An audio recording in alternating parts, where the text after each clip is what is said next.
welcome to Paper Muse. Today I just wanted to show you a technique that I've been doing that I love, and it's just basically watercolor on paper, book paper. So basically what I've done is I've just gotten a book. I love gardening books because it's cream.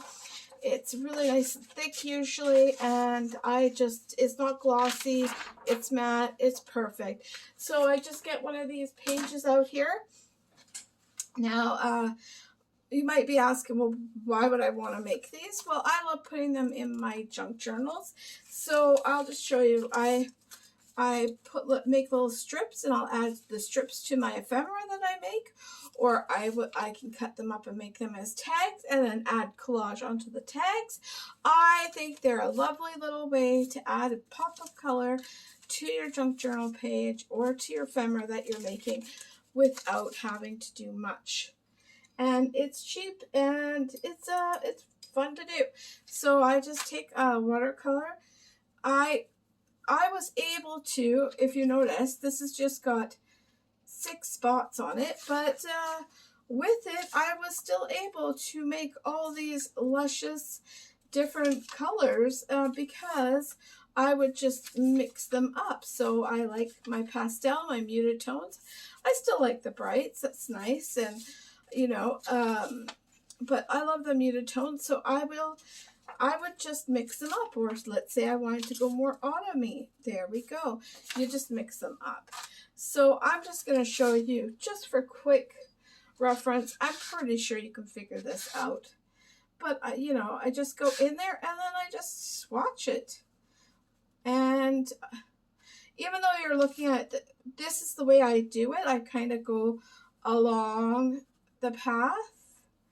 And then I do this.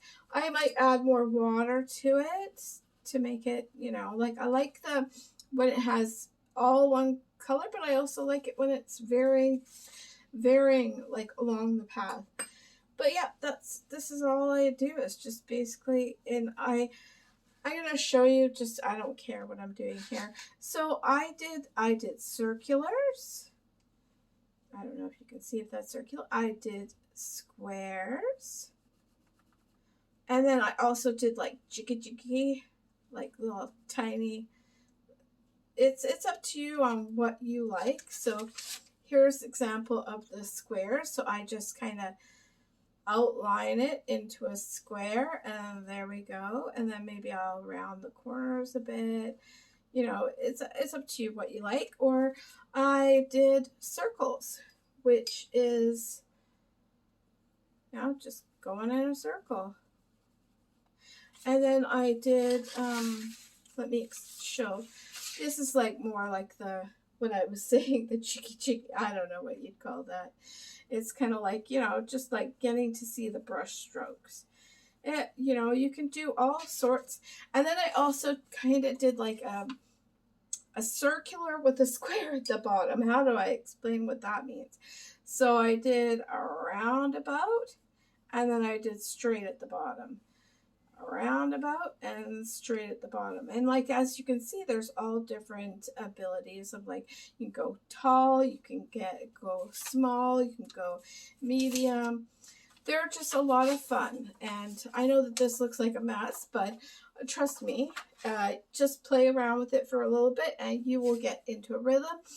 And, even if it's not all the same size, I found once you cut it up, it's very hard to tell if you didn't get it in the right amount for each one. Now, with the strips, I should let you know that the strips are kind of, if you're doing it the way I'm doing it, like, you might end up getting more in it. Like, it might not be perfectly, but straight, I should say. I should finish my wording. But I don't mind that. But I just think, can you imagine putting this on the edge or putting it on a tag? Like, I think these could be cut up and put into little clusters. I think it's really cheap. I bought this book for, I think it was 35 cents at the thrift store. This is a really cheap palette. It came with a thrift store book, actually, that I bought that was teaching watercolor. And yeah, and it's done me really well. And so you don't need a fancy palette to get all these nice, beautiful colors. You just have to play around. And there you go. I hope this inspires you to play around with your watercolors because it's so much fun. I love color. All right, hope you're having a great day, and thanks for stopping by.